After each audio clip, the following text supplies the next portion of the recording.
क्रांतीसूर्य महात्मा ज्योतिराव फुले, महामानव डॉक्टर बाबासाहेब आंबेडकर, लोकशाहीर अण्णाभाऊ साठे, मौलाना आझाद, राजमाता पुण्यश्लोक अहिल्यादेवी होळकर, क्रांतीज्योती सावित्रीबाई फुले आणि माता रमाई ह्या सर्व मानवांना, महान विभूतींना मी विनम्र अशा प्रकारचं अभिवादन करतो।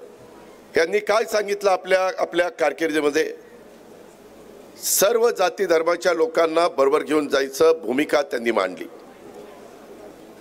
हिंदवी स्वराज्याची स्थापना करत असताना ज्यावेळेस रयतेचं राज्य महाराजांनी निर्माण केलं, त्या काळामध्ये देखील 18 पगड जाती 12 बलुतेदारांना बरोबर घेऊन महाराजांनी हिंदवी स्वराज्याची स्थापना केली आणि रयतेचं राज्य केलं। हा इतिहास आपल्या सगळ्यांच्या समोर आहे। आणि आज पण राष्ट्रवादी काँग्रेस पक्ष हा शिवशाहू फुले आंबेडकरांच्या विचारांनी पुढे चाललेला पक्ष आहे। विकासाच्या बाबतीमध्ये आम्ही काही भूमिका घेतलेली आहे।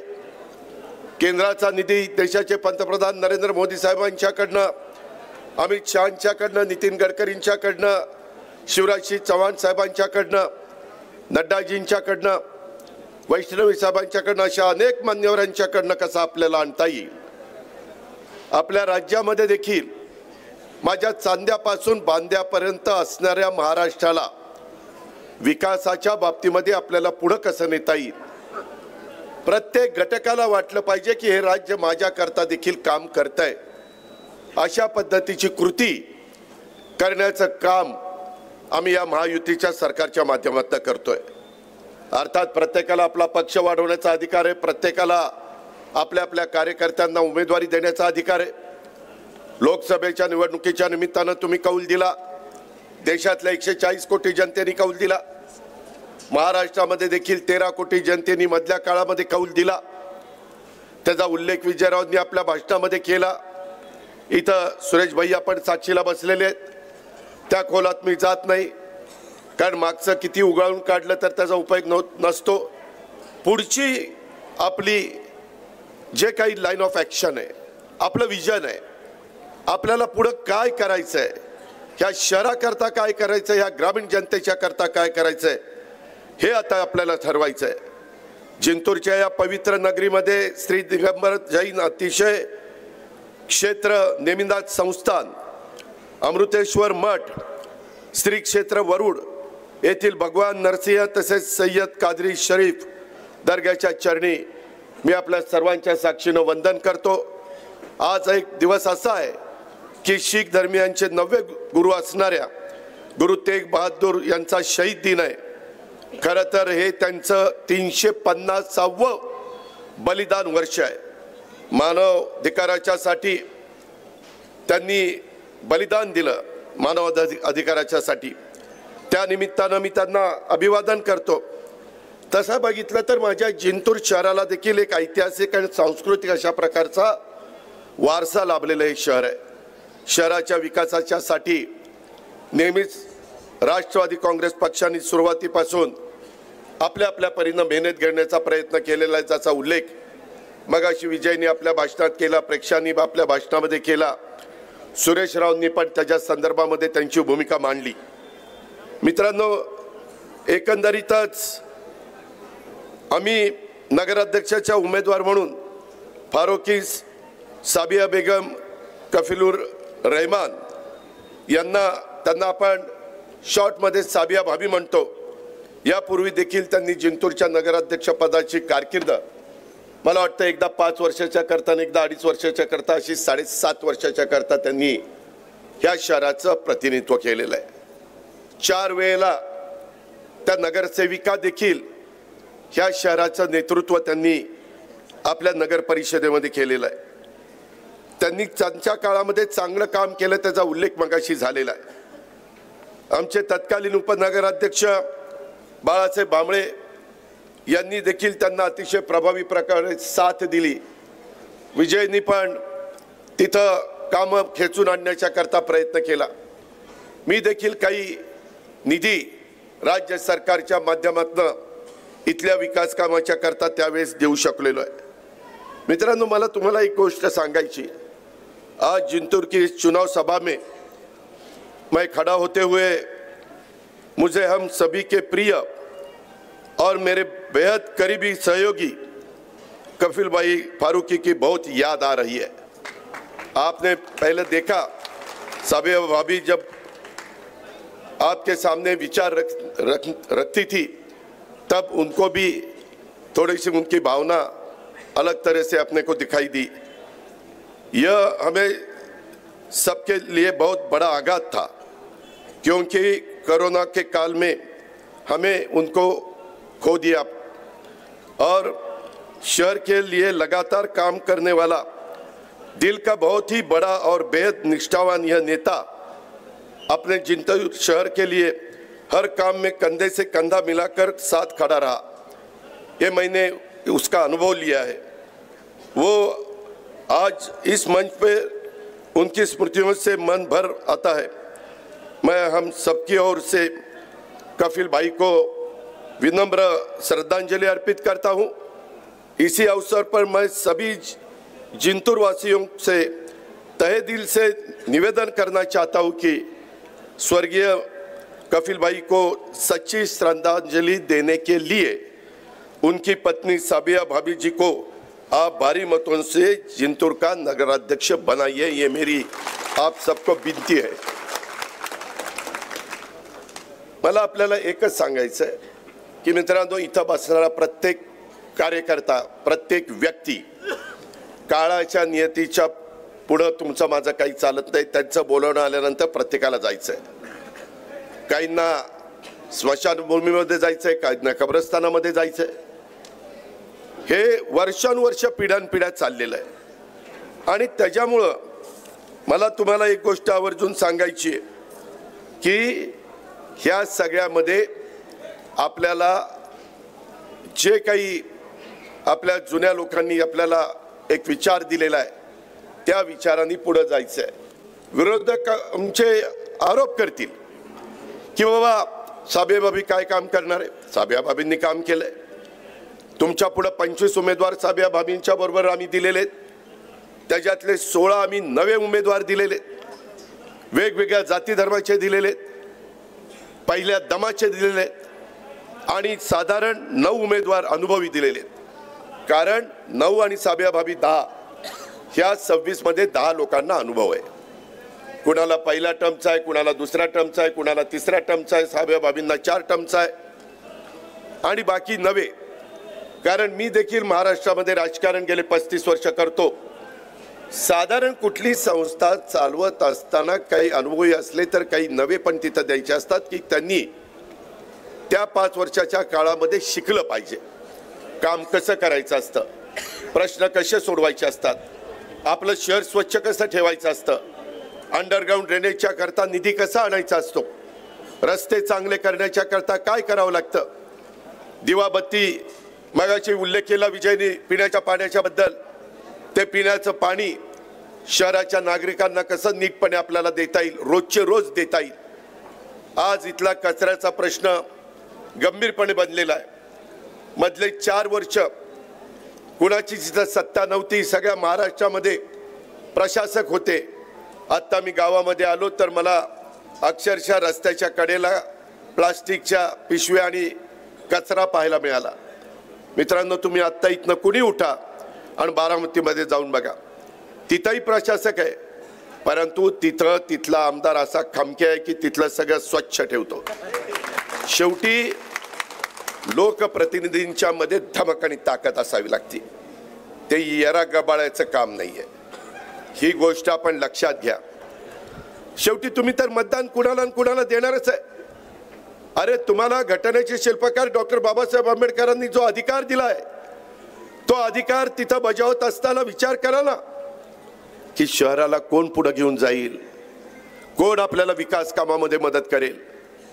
मी परवा काही बारामतीत माळेगावमध्ये काही सभेमध्ये बोललो, जे मीडियानी काय त्याचं चालू केलं, अजित पवारांनी अमकं केलं तमकं केलं। अरे मी परवा बिहारला गेलो होतो। बिहारला तिथल्या एका पक्षाच्या नेत्यांनी सांगितलं आम्हाला निवडून द्या, मी प्रत्येक घरातल्या एका व्यक्तीला सरकारमध्ये नोकरी देईन। अरे पट्या, प्रत्येकाला असे वेगवेगळ्या प्रकारचे आश्वासन देतात. वेगवेगळी लोक अलीकडं मीडियाचं माझ्यावर फारच प्रेम जडलंय.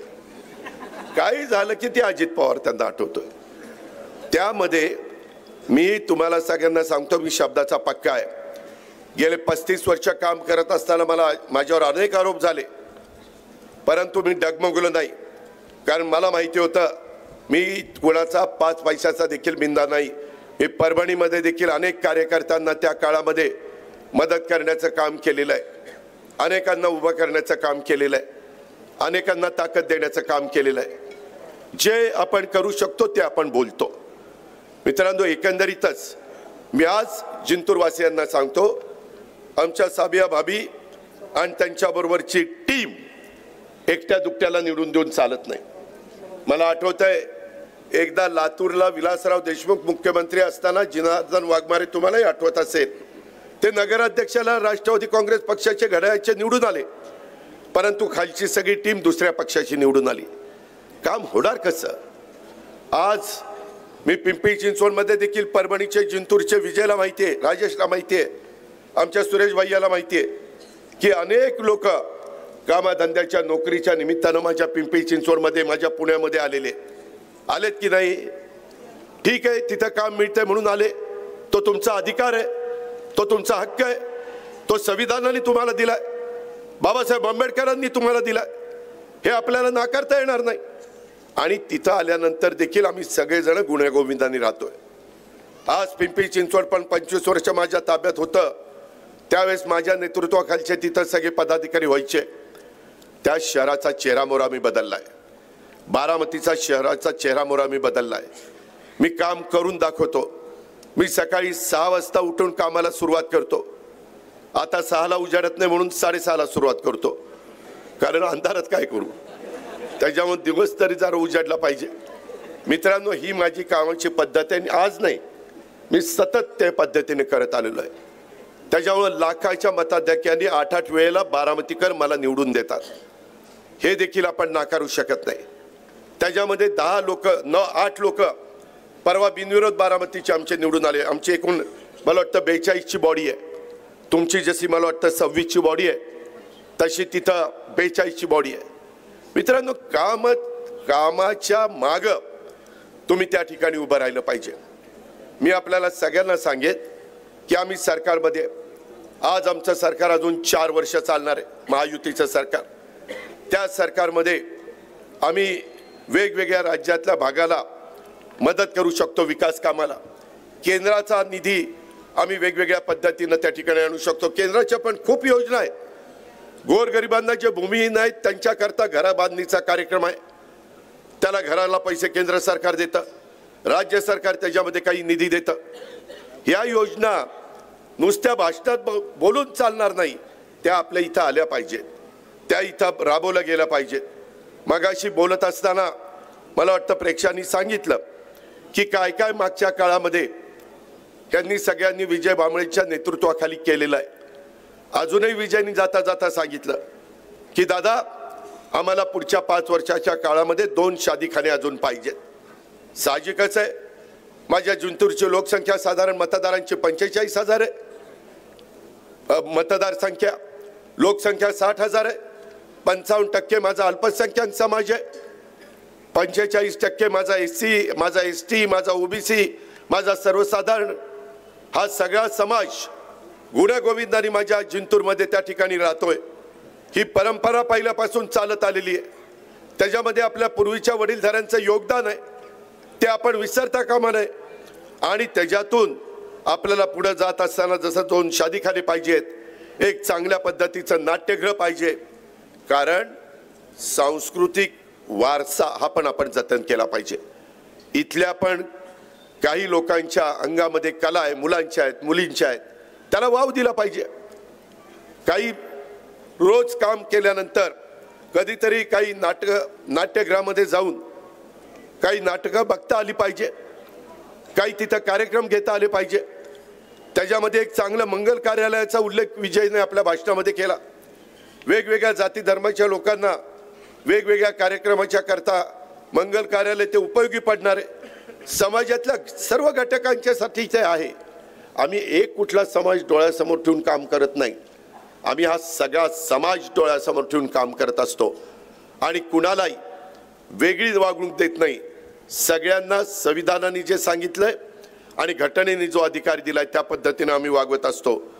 मित्रांनो, अलीकडे काहीतरी खोट्या केसेस लावायचं चाललेलं आहे. काही संस्थांचे कर्मचारी काहींच्या घरी जाऊन माहिती घेत आहेत. तुम्ही इथं किती राहताय, बाहेर किती गेलाय, अमकं काय तमकं काय. काय त्यांना खाजगी वेगवेगळ्या संस्थांच्या कर्मचाऱ्यांनी जायचं काय कारण आहे? आचारसंहिता आहे ना, निवडणूक अधिकाऱ्याला दिसत नाही का? असं कसं चालेल? शेवटी सगळ्याला न्याय सारखा. कुणाचीच बाजू घेऊ नका. आमची पण घेऊ नका, त्यांची पण घेऊ नका आणि तिसऱ्यांची पण घेऊ नका.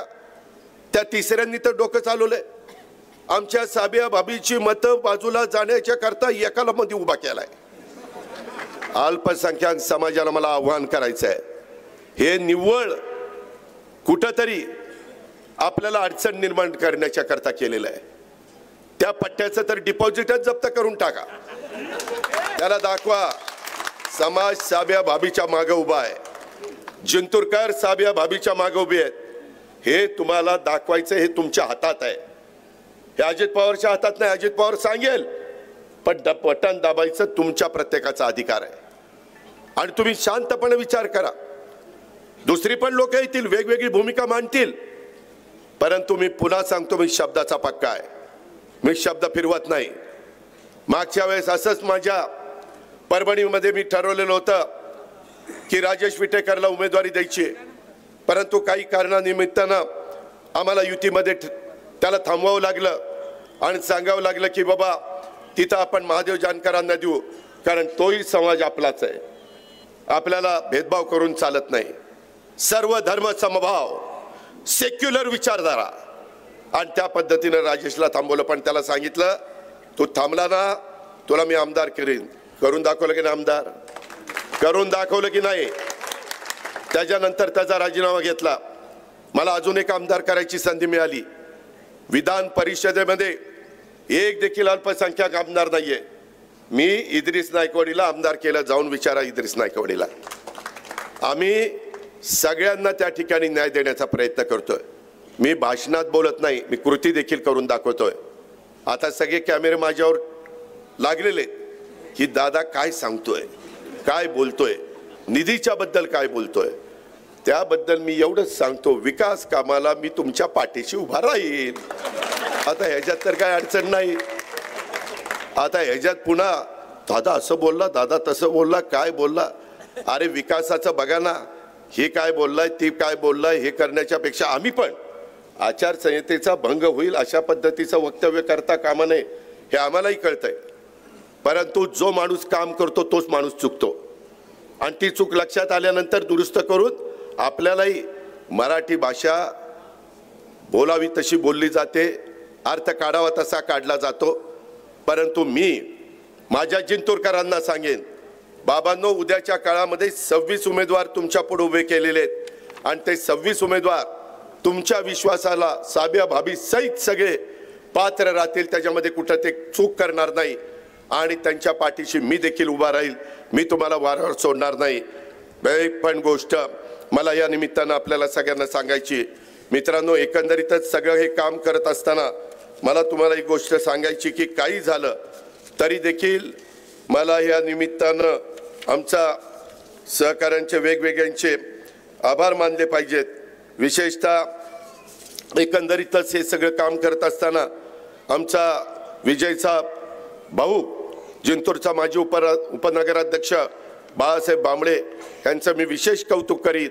कारण पक्षासाठी फक्त विजय भांबळे आणि पक्षाने सांगितल्यानंतर नगराध्यक्षपद खुल्या प्रवर्गासाठी असताना देखील त्यांनी आपली उमेदवारी मोठ्या मनाने पक्षाकरता, जिंतूर करता मागे घेतली.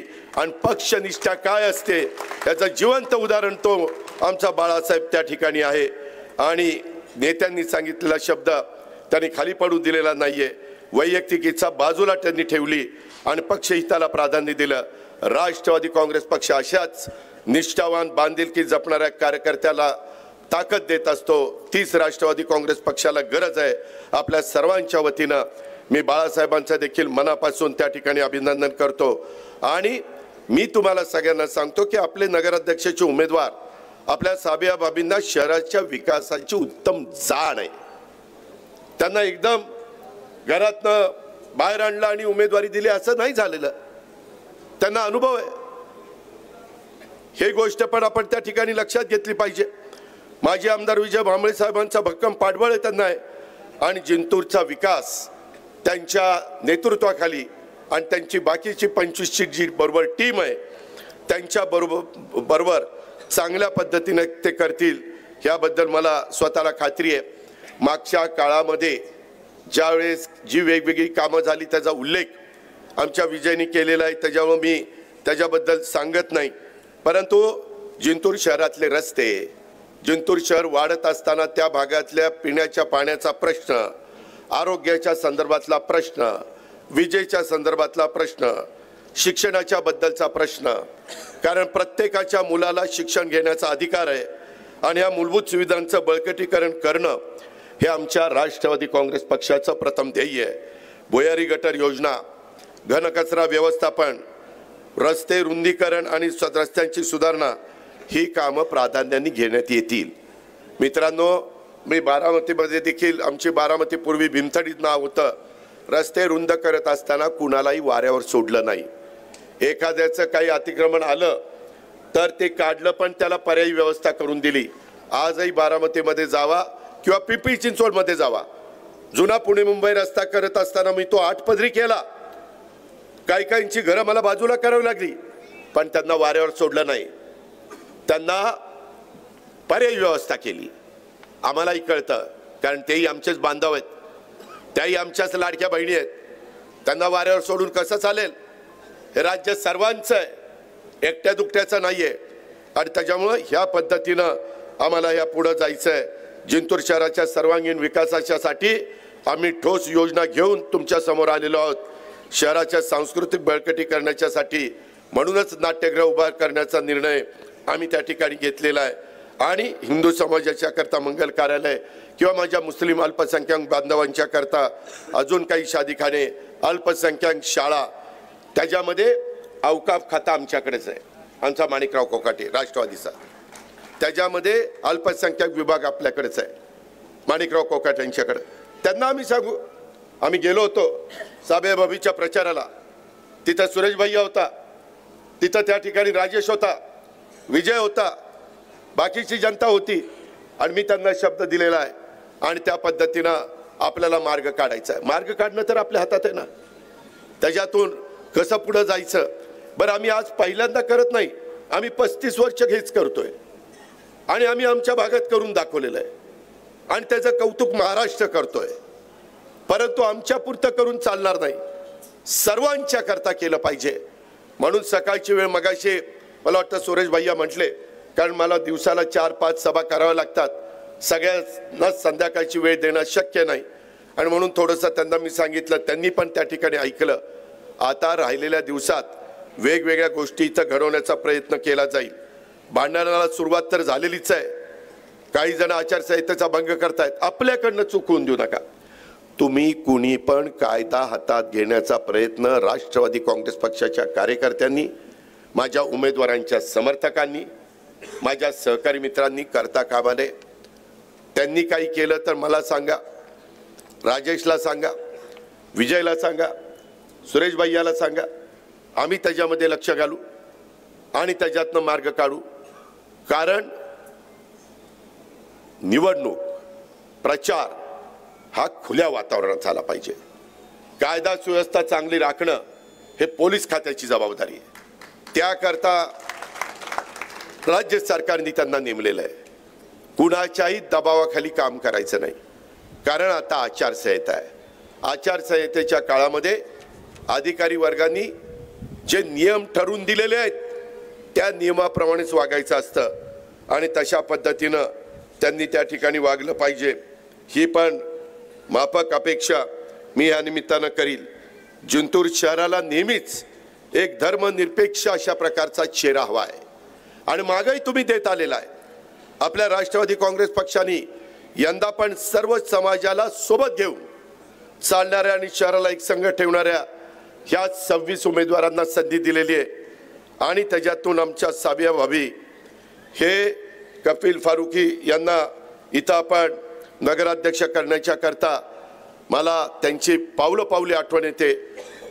सतत मी इकडं असताना किंवा मी मराठवाड्यात आलो, मी मुंबईत असताना ते तिथं आले तर कपिल फारुकी माझ्या अवतीभोवती असायचे, माझ्याकडनं काम करून घ्यायचे, माझ्याकडनं हक्कानी दादा हे झालं पाहिजे अशा पद्धतीने सांगायचे। ही निवडणूक जिंतूरकरांनो फक्त सत्ता मिळवण्याच्या करता नाही, तर ही निवडणूक स्वर्गीय कपिल फारुकी यांच्यासारख्या सच्च्या कार्यकर्त्याला खरी श्रद्धांजली देण्याची वेळ आहे। कपिल फारुकींनी आयुष्यभर त्याचे काही दाखले माझ्या विजयनी दिलेले, सर्व समाज घटकांच्या करता त्यांनी काम केलेले आहे।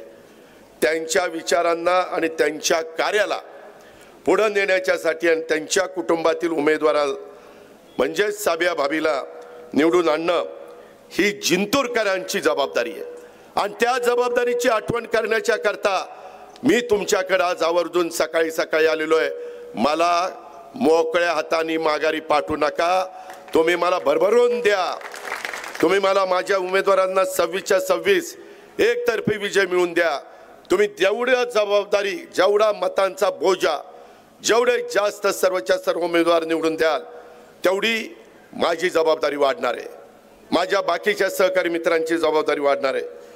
विजय भांबळे आणि कपिल फारुकी यांच्या नेतृत्वाखाली राष्ट्रवादी काँग्रेस पक्षाची एक सत्ता किंवा राष्ट्रवादी काँग्रेस पक्षाच्या विचाराचा नगराध्यक्ष असताना ज्या पद्धतीने विकास कामं झाली, मागील 3 ते 4 वर्षापासून नगर परिषदेमध्ये निवडणूकच झाली नाही, प्रशासक आला आणि त्याच्यामुळे जिंतूरच्या कारभाराची जी काही अवस्था आहे नगर परिषदेची ती वाईट झालेली आहे। शहराचं हे चित्र तुम्हाला मला बदलायचं आहे, हे बदलायचं म्हटल्यानंतर आपल्याला कष्ट घ्यावे लागतील, आपल्याला मेहनत घ्यावी लागतील, आपल्याला विकास करण्याच्या करता वेगवेगळे प्रयत्न करावे लागतील, त्याकरता वेगवेगळ्या योजना ह्याची सांगड आपल्याला घालावी लागेल। आणि त्याच्यामुळं मी माझ्या जिंतूरच्या तमाम नागरिकांना तुमचं काही भावकीचं, काही गावातले वाद, आमचे व्यापारी बंधू असतील, आमचे इतर घटकातले माझे सहकारी असतील, माझे छोटे व्यवसायधारक असतील, दिवसभर काम केल्यानंतर संध्याकाळची जी चूल पेटवता येते ते माझा गरीब माणूस असेल, ह्या सगळ्यांना मला सांगायचं आहे, लाडकी बहीण योजना मागच्या निवडणुकीच्या काळात आम्ही तुम्हाला दिलेली आहे, त्या लाडक्या बहिणींना व्यवस्थितपणे कशा पद्धतीनं त्यांचा मान सन्मान प्रतिष्ठा ठेवता येईल याबद्दल आम्ही सगळेजण काम करतोय। हे काम आम्हाला पुढेही सातत्याने त्या ठिकाणी चालू ठेवायचं आहे, परंतु हे चालू ठेवण्याच्या करता तुमच्या हातामध्ये बटन दाबायचं आहे आणि ते बटन आपण सगळ्यांनी अतिशय व्यवस्थितपणे उद्याच्या 2 तारखेला आमच्या घड्याळाच्या चित्राच्या समोरचं बटन दाबलं पाहिजे अशी माझी आपल्याला सगळ्यांना विनंती आहे। त्याचबरोबर जिंतूर हा डोंगराळ आणि दुर्गम अशा प्रकारचा भाग आहे, या परिसराला विकासाच्या मार्गावर आणायचं असेल तर जाती धर्मात एकजूट असली पाहिजे, सर्वांनी मिळून एकजुटीनं विकासाच्यासाठी प्रयत्न केला पाहिजे आणि ह्या मधल्या 3-4 महिन्याच्या काळामध्ये विकासाचा जो बॅकलॉग वाढलेला आहे तो विकासाचा बॅकलॉग हा आपल्याला भरून काढायला तो आम्ही कुठलाही वेळ लागून देणार नाही। स्वर्गीय यशवंतराव चव्हाण साहेबांच्या स्वप्नातला महाराष्ट्र म्हणजेच गाव खेड्याचा विकास, म्हणजेच नगरपालिका, नगर परिषद, नगरपंचायतीचा विकास आणि स्थानिक स्वराज्य संस्थांना अधिक बळकट करणं, चांगल्या लोकांच्या हातामध्ये सूत्र त्या ठिकाणी देणं, त्याच पद्धतीनं राष्ट्रवादी काँग्रेस पक्षाचं ध्येय धोरण आहे आणि म्हणून घड्याळाला मतदान करा अशा पद्धतीचं आवाहन करण्याच्या करता मी इथं आलेलो आहे। जिंतूर येथे सध्या कनिष्ठ स्तराचं न्यायालय आहे, आपण वरिष्ठ स्तर न्यायालय म्हणजेच ॲडिशनल डिस्ट्रिक्ट कोर्ट यासाठी प्रयत्न करतोय। हा प्रस्ताव तयार आहे, त्याच्यामध्ये देखील सरकार सकारात्मक आहे। राज्यात कुठेही अशा प्रकारचे जे महत्त्वाच्या बाबी असतात त्या करण्याच्या करता आम्ही कुठं कमी पडत नाही, हाही विश्वास मी आपल्या सर्व सहकारी मित्रांना ह्या सभेच्या निमित्तानं देतो। आणि आता दादा शरीफ चौकामध्ये जे काही मी सांगितलेलं आहे, राहिलेल्या दिवसामध्ये वेगवेगळ्या पद्धतीने आरोप प्रत्यारोप होतील. माझ्या सगळ्या कार्यकर्त्यांना, नेत्यांना, सर्वांना सांगणं आहे की कुठेही कुठल्या समाजाला त्यांना धक्का लागेल, त्यांच्या भावना दुखवल्या जातील, त्यांना वेदना पोचतील, अशा पद्धतीचं वक्तव्य माझ्या सहित राष्ट्रवादी काँग्रेस पक्षाच्या कुणाच्याकडनंच होता कामा नये, हेही मी सांगेन. माझ्या जिंतूरचा आणि शहरी भागाचा समतोल विकास झाला तरच महाराष्ट्राचा सर्वांगीण विकास शक्य आहे, याची माझ्यासारख्या कार्यकर्त्याला खात्री आहे. म्हणूनच जिंतूर शहर असो किंवा जिंतूर तालुक्यातली गावं असो किंवा इतर तालुक्यातली गावं असो, प्रत्येक ठिकाणी पायाभूत सुविधा, रोजगार, शिक्षण, आरोग्य आणि विकास योजनांची अंमलबजावणी करण्यासाठी राष्ट्रवादी काँग्रेस पक्ष आणि घड्याळ हे कटिबद्ध आहे. जिंतूर शहरासाठी विशेषतः कोणत्याही बाबतीत आमच्या साबिया भाभी आणि त्यांच्या नेतृत्वाखालची टीम ह्या शहराचं काम करत असताना त्यांना विकासाच्या बाबतीमध्ये कुठली अडचण मी देखील स्वतः बारकाईने लक्ष ठेवून येऊन देणार नाही. विजय त्याच्याबद्दलचा पाठपुरावा करेल, आमचा सुरेश भैया त्याच्याबद्दलचा पाठपुरावा करेल, राजेश देखील जिल्ह्यामधनं त्याच्यामध्ये लक्ष देईल, आमचे प्रेक्षक असेल किंवा बाकीचे माझे टीम असेल ते पण त्याच्यामध्ये लक्ष देतील, आमच्या साबिया भाभी तिथं पाठपुरावा करतील आणि ह्या विविध योजनांच्या माध्यमातून आपल्याला जिंतूर शहराचा चेहरामोहरा बदलण्याचा निर्धार हा या निमित्तानं आपण करूया. जिंतूरच्या परिवर्तनाच्या करता, जिंतूरच्या उज्ज्वल भविष्याच्या करता राष्ट्रवादी काँग्रेस पक्षाच्या अधिकृत उमेदवार, नगराध्यक्षाचे उमेदवार आमच्या भगिनी साबिया भाभींच्या सह माझ्या राष्ट्रवादी काँग्रेस पक्षाच्या सर्व उमेदवारांना भरघोस मतांनी तुम्ही विजयी करा, अशा प्रकारचं आवाहन मी जिंतूरकरांना करतो आणि या ठिकाणी थांबतो. जय हिंद, जय महाराष्ट्र, जय भीम, खुदा हाफिज. देश विदेशातील प्रत्येक घडामोडींचे लाईव्ह अपडेट मिळवण्यासाठी आता साम टीव्हीच्या सर्व सोशल मीडिया प्लॅटफॉर्मला लाईक, फॉलो आणि सबस्क्राईब करा. तसंच सर्व नोटिफिकेशनसाठी बेल आयकॉन प्रेस करायला विसरू नका.